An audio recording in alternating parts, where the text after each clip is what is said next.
히브리서 10장 19절로 20절입니다. 신약성경 히브리서 10장 19절로 20절 말씀을 저와 함께 모두 봉독하겠습니다.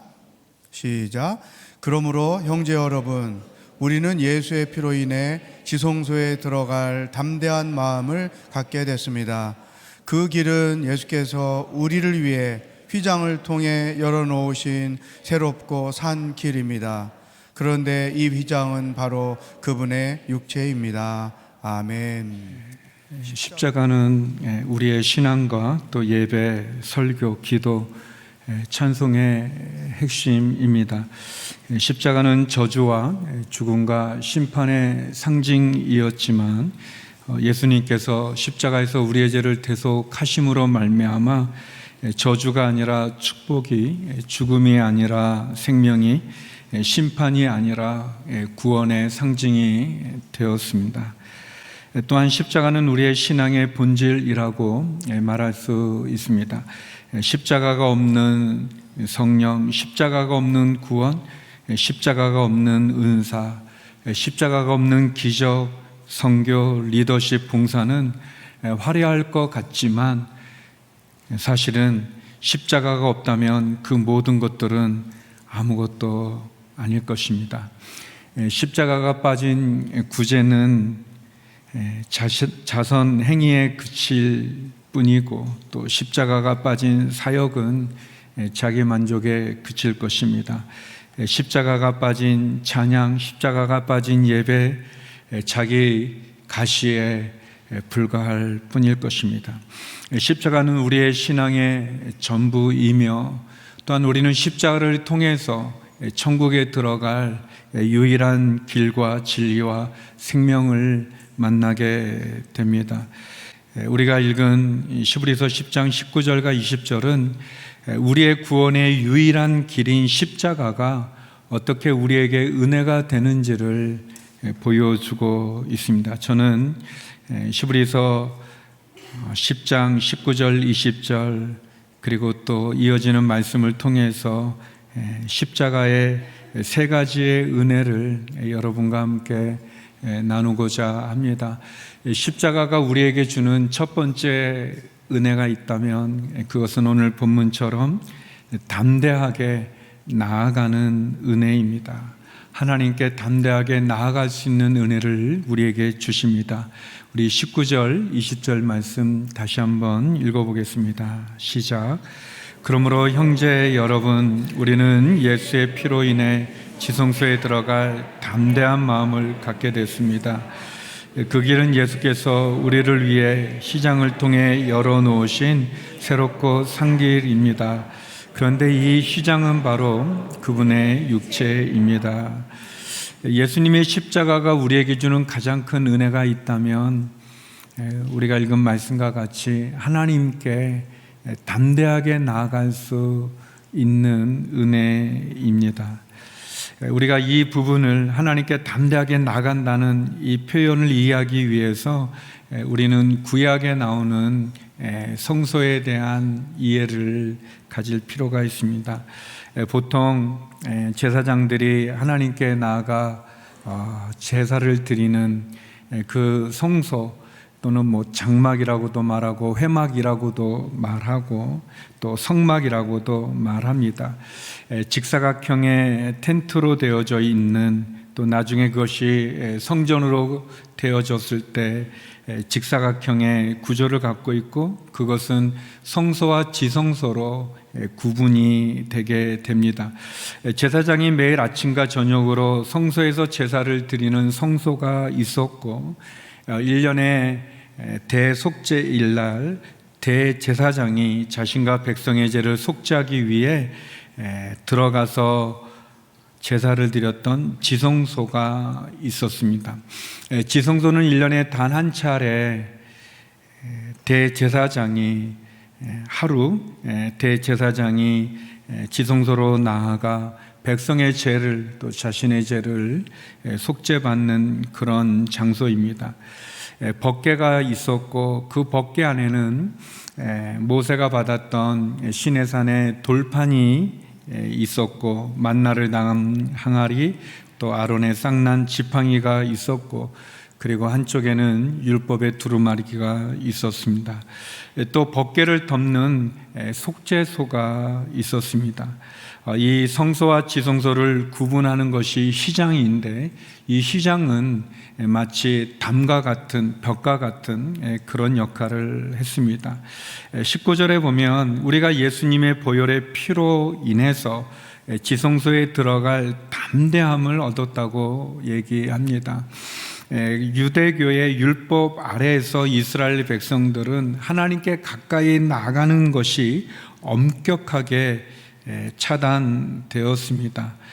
심지어 장막에서, 성막에서 섬길 특권을 받았던 레인들조차도 지성소는 들어갈 수 없었습니다. 그러나 새 언약이 되시는 예수님으로 말미암아 이제는 그 지성소에 하나님의 임재가 머무는 곳, 하나님 앞에 나아가는 곳, 그리고 하나님을 만나는 곳, 그리고 하나님이 우리의 기도에 응답하시고 우리의 죄를 사해 주시는 그 지성소에 우리가 들어갈 수 있게 되었다고 얘기합니다. 그리고 그 들어갈 수 있는 담대함의 근거는 우리가 가지고 있는 지성이나 우리가 가지고 있는 능력이나 우리가 가지고 있는 재물이나 우리가 가지고 있는 권력이나 우리가 가지고 있는 어떤 것이 아니라 예수님의 보혈의 피에 달려 있다고 얘기합니다. 예수님이 십자가에 흘리신 보혈의 피, 그 피는 생명을 상징하죠. 그 예수님의 그 생명이, 예수님의 그 보혈의 피가 우리로 하여금 하나님의 존전 앞으로 나아가는 담대함을 주셨다고 이야기합니다. 마치 유월절 어린 양의 피가 좌우 문설주와 문 임방에 발라져 있을 때 애굽의 전역에 들어왔던 그 죽음의 사자 앞에 장자가 두려움에 떨지 않아도 될 수 있었던 그 어린 양의 보혈의 피 안에 있는 장자가 구원을 받았던 것처럼 예수님의 보혈의 피를 통해 우리가 하나님 앞에 나갈 담대함을 가졌다라고 말씀합니다. 성소와 지성소를 가로막고 있는 담과 같은 벽과 같은 그 휘장을 예수 그리스도의 보혈의 피가, 예수 그리스도의 생명이 그 휘장을 둘러 찢겨 그 막힌 담을 허물고 하나님께 나갈 길을 열어 놓으셨다고 말씀합니다. 우리가 잘 아는 요한복음 14장 6절 말씀 그대로 나는 길이요 진리요 생명이니 나로 말미암지 않고는 하나님께 나아갈 수 없다고 주님이 말씀하신 것처럼 우리가 하나님께 나아갈 담대함의 근거는 예수 그리스도, 그분이 십자가에서 우리를 대신하여 죽으신 그 생명, 그리고 그 생명을 보여주는 주님의 보혈, 그 보혈이 우리로 하여금 하나님 앞에 담대하게 나가는 은혜를 허락해 주시는 것입니다. 십자가가 주는 첫 번째 은혜가 있다면 그것은 담대하게 하나님께 나가는 은혜입니다. 예수님께서 십자가에 돌아가셨을 때 성전을 가로막고 있던 휘장의 변화가 있었습니다. 마가복음 15장 37절 38절 말씀 같이 한번 읽어보겠습니다. 시작. 그때 예수께서 큰 소리를 지르시고 숨을 거두셨습니다. 그리고 성전의 휘장이 위에서 아래까지 두 쪽으로 찢어졌습니다. 마가복음 15장도 마태복음도 주님께서 십자가에 큰 소리를 지르시고 숨을 거두셨을 때 성전에 그 가로막고 있던 휘장, 하나님 앞에 나가지 못하게 만들었던 그 벽과 같은 그 휘장이 위에서 아래까지 두 쪽으로 찢어졌다고 얘기합니다. 사람이 밑에서 잡아뜯어서 아래에서 위로 찢어진 것이 아니라 하나님께서 그 휘장을 찢으셔서 위에서 아래로 두 쪽으로 찢어졌다고 이야기합니다. 그리고 우리가 읽은 그 20절의 말씀처럼 그 시장은 바로 그분의 육체라고 얘기하고 있습니다.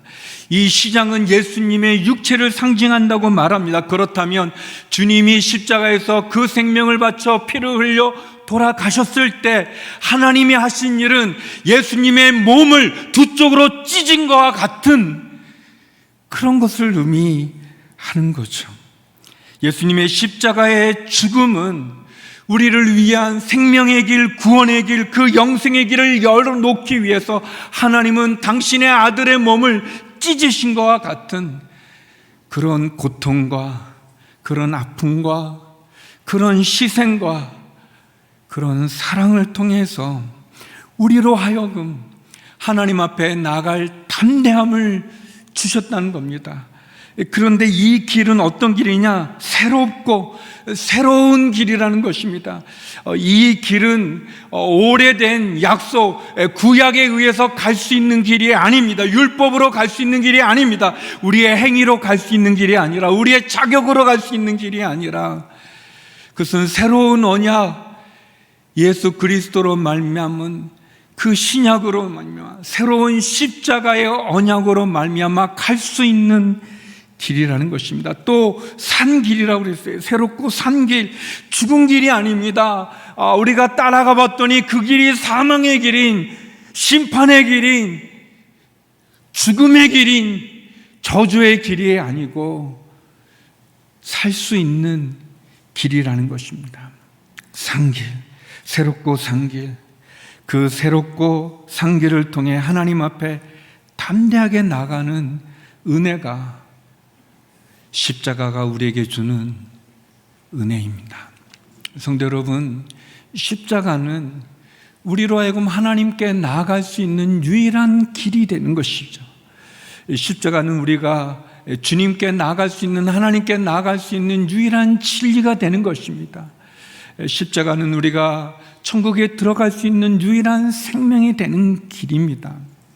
그것을 더 이상 두려움과 무서움과 떨림이 아니라 담대하게 예수님의 보혈의 피로 말미암아, 그분의 생명으로 말미암아 그 아들을 찢으시는 그 하나님의 사랑으로 말미암아 우리가 갖게 된 은혜입니다. 그런데 우리가 하나님께 나가지 못한다면, 아직도 하나님 앞에 나가기를 주저한다면, 아직도 하나님 앞에 나가기를 두려워한다면, 사랑하는 성도 여러분, 그 두려움을 벗어버리고 담대하게 하나님께 나가는 저와 여러분이 되기를 간절히 소망합니다. 이것이 은혜로 우리에게 주어진 것입니다. 그렇기 때문에 십자가는 처절하지만 그 십자가가 우리에게 주는 그 은혜는 너무나 한량없어서 그 은혜로 우리가 십자가를 바라보고 십자가를 자랑하고 십자가를 전하는 이유입니다. 두 번째, 십자가가 우리에게 주는 은혜가 있다면 그것은 죽은 자를 돌려받는 은혜입니다. 죽은 자를 돌려받는 은혜입니다. 죽음을 돌려받는, 생명을 얻는, 창세기 22장 13절 말씀을 우리 같이 한번 자막으로 읽어보겠습니다. 시작. 아브라함이 눈을 들고 보니 수양 한 마리가 덤불에 뿔이 걸려 있었습니다. 아브라함은 가서 그 양을 잡아 자기 아들 대신 번제물로 드렸습니다. 예수님의 십자가를 상징하는 여러 장면들이 이미 구약에 예언되어 있고 우리들에게 보여지고 있습니다. 유월절 어린 양의 피가 그러한 것처럼 말이죠. 우리가 읽은 장면은 아브라함이 그의 100세에 얻은 아들 이삭을 바치는 그 장면 가운데 나타난 모습입니다. 아브라함이 100세에 난 이삭을 제물로 바치는 장면이죠. 어떻게 보면은 이해되지는 않는 그런 장면이다. 왜냐하면 하나님은 사람을 제물로 받으시는 분이 아니시거든요. 사람을 죽이는 것을 원하지 않으시는 분이신데, 또 아브라함이 어떤 광신도도 아니고 비정상적인 아버지도 아니고, 또 이 이삭도 좀 이해는 안 되죠. 자기를 죽이려고 하는 아버지 그 아브라함에 대해서 그냥 가만히 있다고 하는 것도 좀 얼핏 이해되지는 않는 그런 장면입니다. 이게 모두가 다 이상, 하나님도 이상하고 아브라함도 이상하고 이삭도 이상한, 웃으면 안 되는데 왜 웃으시는지 잘 모르겠는데, 아무튼 좀 이해는 안 되는 장면인데, 거기에 이 십자가가 주는 놀라운 신비가 있는 거죠.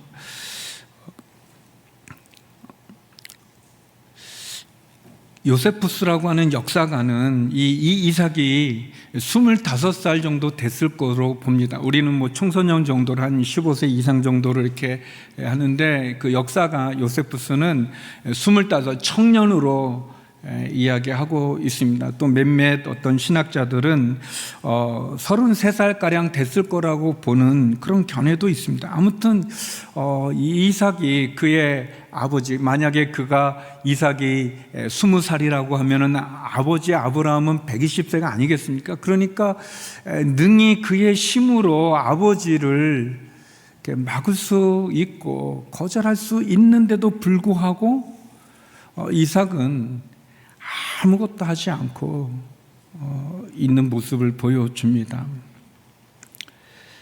빌립보서 2장 8절에 보면 예수님께서 그분은 자신을 낮춰 죽기까지 순종하셨으니 그 십자가에 죽으신 것입니다 라는 그 말씀처럼 예수님 역시 능력이 있는 분이시죠. 십자가에 내려올 수 있는 능력이 있는 분이심에도 불구하고 주님도 죽기까지 순종한 그런 모습을 보여줍니다. 아브라함, 하나님께서 말씀하실 때 이해되어지지 않지만 하나님이 그를 75세에 불렀을 때 주셨던 약속이 뭐냐면, 내가 너로 큰 민족을 이루겠다, 내 몸에서 난 자를 통해 큰 민족을 이루겠다는 약속임에도 불구하고, 그래서 아브라함이 얼마나 많은 노력을 했었습니까?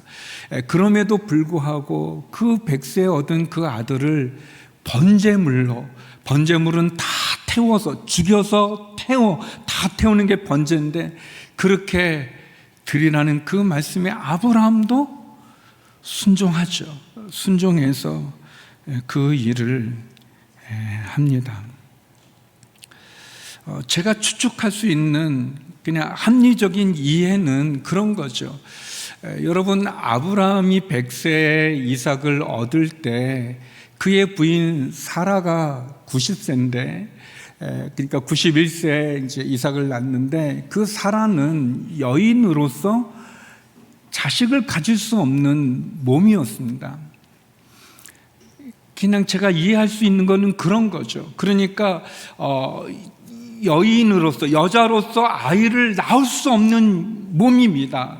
이미 사라는 오래전부터 의학적으로든 경험적으로든 이성적으로든 낳을 수 없는 거예요. 낳을 수 없는데 잉태한 거예요. 잉태했고 아이를 낳은 거예요. 그러니까 아브라함이 볼 때는 불가능한 일이 일어난 거죠. 불가능한 일이 일어났으니까 그 이삭을 바치라는 것도 합리적으로 이해는 안 되지만, 그러나 불가능하게 얻은 아들이니까 하나님께서 이 아이를 죽여도 하나님이 살릴 수 있다라는 그런 믿음을 가질 수 있지 않았을까? 그게 제가 이해할 수 있는, 그냥 이삭을 얻은 것도 불가능한 일이기 때문에 그를 죽여도 하나님이 살리다는 그런 믿음. 근데 그것을 시브리서는 그렇게 얘기하는 겁니다. 시브리서 11장 19절인데요. 같이 한번 읽어보겠습니다. 시작. 아브라함은 하나님께서 죽은 사람도 살릴 수 있다고 생각했습니다. 그러므로 비유로 말하자면 그는 이삭을 죽은 사람들로부터 돌려받은 것입니다. 죽은 사람들로부터 돌려받은 것. 그러니까 아브라함은 생각했다는 거죠. 히브리 기자가 얘기한 것처럼 하나님은 죽은 사람도 살릴 수 있다는 겁니다. 죽은 사람도 그리고 아브라함이 그런 믿음으로 이해되어지지 않지만 그런 믿음으로 그가 그의 아들 이삭을 죽이려고 할 때 천사가 그를 막죠. 그리고 눈을 들어보니까 수양 한 마리가 덤불에 뿔이 걸려 있어서 그 수양을 대신 죽여서 번제와 화목제물로 하나님께 드렸습니다. 그러니까 이것은 비유로 말하자면 그는 이삭을 죽은 사람들로 또 돌려받은 거다라는 겁니다. 그러니까 아브라함은 이미 이삭을 죽였다는 거예요. 죽였는데 하나님이 돌려주셨다는 거예요. 죽었는데 끝났는데 모든 게 끝났는데 다시 생명을 얻었다는 겁니다. 다시 소유하게 됐다는 겁니다. 여러분, 십자가가 주는 은혜는 뭐냐면 죽은 자를 돌려받는 은혜입니다. 십자가는 우리가 볼 때 끝났는데 복이 됐는데 이제는 다 끝나버렸는데 죽었는데 하나님은 십자가를 통해 다시 살리신다는 것입니다. 불가능을 가능케 하는 은혜, 절망과 포기와 낙담과 어둠과 죽음에서 다시 살리시는 그 은혜가 십자가의 은혜라는 겁니다. 그게 얼마나 놀랍습니까? 저는 예수님을 중학교 때 영접했지만, 어릴 때부터 교회를 다녔지만, 그러나 인격적으로 주님을 영접했지만 중학생이면 어리지 않겠습니까? 그렇지만 제가 똑똑히 기억하는 건 뭐냐면 어리지만, 그러나 어렸지만 저에게는 죽음 같은, 사망 같은 그 죄를 벗어날 수 없는 그 죄가 나를 구속해서 죽을 수밖에 없었는데, 그냥 죽었는데, 어리지만 그때 저의 세계는 그냥 죽었는데 십자가의 주님을 영접함으로 제가 살아난 구원을, 주님을 영접함으로 새 삶을 사는 그 은혜를 제가 경험했습니다. 마찬가지로 여러분도 마찬가지 아니겠습니까? 여러분이 청년이든 어릴 때든 또는 나이가 들어서든 여러분이 십자가로 인해서 예수님을 인격적으로 영접했을 때 사실 여러분은 죽었는데, 사망이었는데, 끝났는데 십자가로 다시 그 죽은 자를 돌려받는 그 은혜를, 그 죽은 생명이 새로운 삶을 살아가는 인생의 새 삶의 의미를 갖는 그 은혜가 아니었겠는지요. 십자가는 우리를 살려주는, 죽음으로부터, 절망으로부터, 저주로부터, 낙심되는 상황, 그 불가능으로부터 우리를 다시 새롭게 하는, 살려주는 그런 은혜입니다. 아브라함이 그 모리아산의 그곳 이름을 여호와 이레라고 말합니다. 하나님이 미리 준비하셨다는 거죠. 사랑하는 성도 여러분, 하나님은 아담이 죄를 졌을 때부터 우리가 성경을 읽어보면 십자가를 미리 예배해 놓으신 것입니다. 우리를 위한 구원의 길을 열어 예배하신 것입니다. 우리의 삶에 우리가 낙심되고 끝난 것 같고 소망이 하나도 안 보이고 빛이 하나도 안 보인다고 할지라도 십자가를 붙잡으십시오. 십자가를 만나십시오. 그러면 죽은 자를 돌려받는 그 은혜를 우리는 체험하게 되고, 죽은 자를 돌려받는 그 은혜로 우리는 새 삶을 살아갈 수 있는 것입니다. 그리고 그때 우리는 압니다. 여호와 이레, 주님이 내 삶을 예비하시는 분이시구나. 여호와 이레 하나님을 만날 수 있는 것입니다. 세 번째, 십자가가 주는 은혜는 재앙이 그치는 은혜입니다. 재앙이 그치는 은혜입니다. 저는 말씀을 준비하면서 우리가 하나님께 담대히 나아가고 또 내가 새 피조물이 되는 것, 이것도 너무 은혜롭고 너무 감격스럽지만 이 세 번째, 이 재앙이 그치는 은혜가 얼마나 좋은지, 이것이 이 히브리서가 말하고 있는 그 의미라는 것을 알게 됐을 때 너무 놀라웠습니다. 재앙이 그치는 은혜입니다. 십자가는 우리의 재앙을, 저주를 끊는 그런 능력이 있습니다. 우리 성경 사무엘하 24장 16절인데요. 우리 같이 한번 읽어보겠습니다. 시작. 천사가 그의 손을 예루살렘으로 뻗어 그 성을 멸망시키려 할 때 여호와께서는 그 재앙을 보고 돌이키시며 사람들을 치고 있던 그 천사에게 말씀하셨습니다. 그만하면 됐다. 손을 거두어라. 그때 여호와의 천사는 여부스 사람 아라우나의 타작마당 곁에 있었습니다.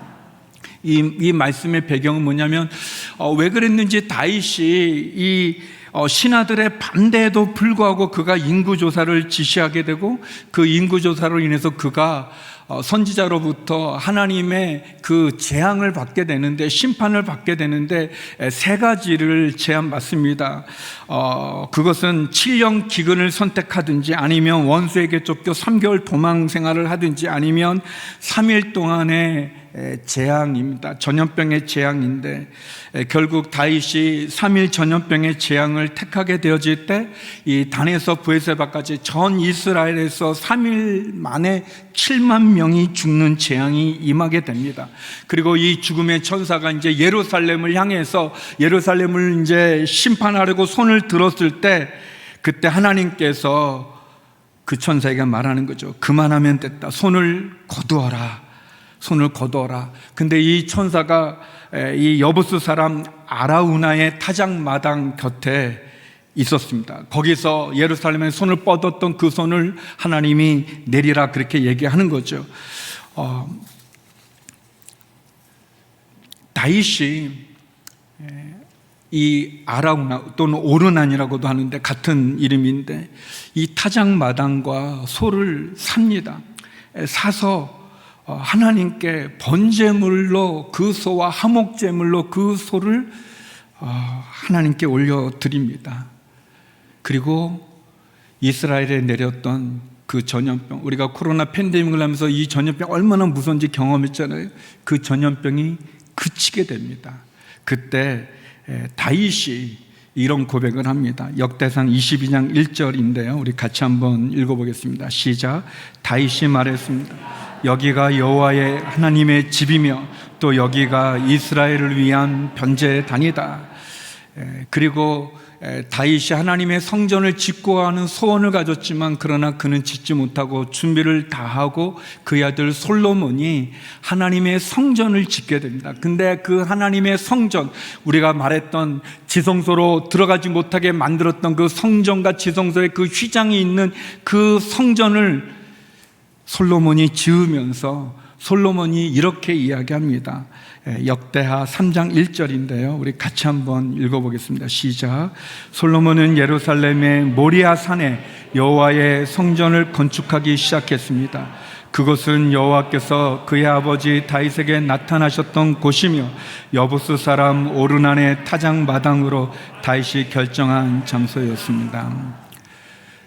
솔로몬 성전, 우리가 읽었던 히브리서 10장 19절에 하나님 앞에 나갈 담대함을 얻게 해준 새롭고 상길이 열려진 그 성전은 아브라함이 이삭을 바쳤던 그 모리아 산, 그리고 그 이스라엘 전역의 재앙이 그쳤던 오르난의 아라우나의 타작마당, 그곳이 성전이 되어진 것입니다.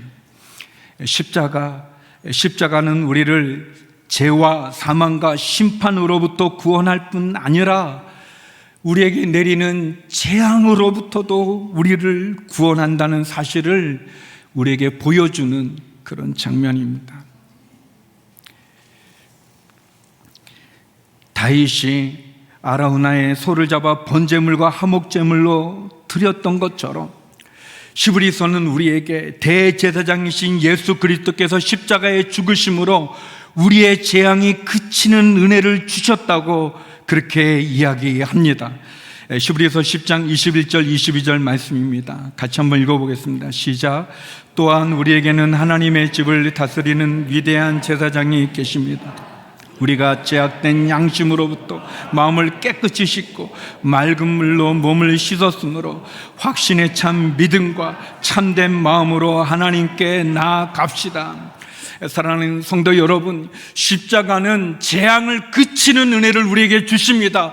우리가 십자가와 함께 있으면 어떤 재앙도 어떤 저주도 우리를 침범할 수 없는 것입니다.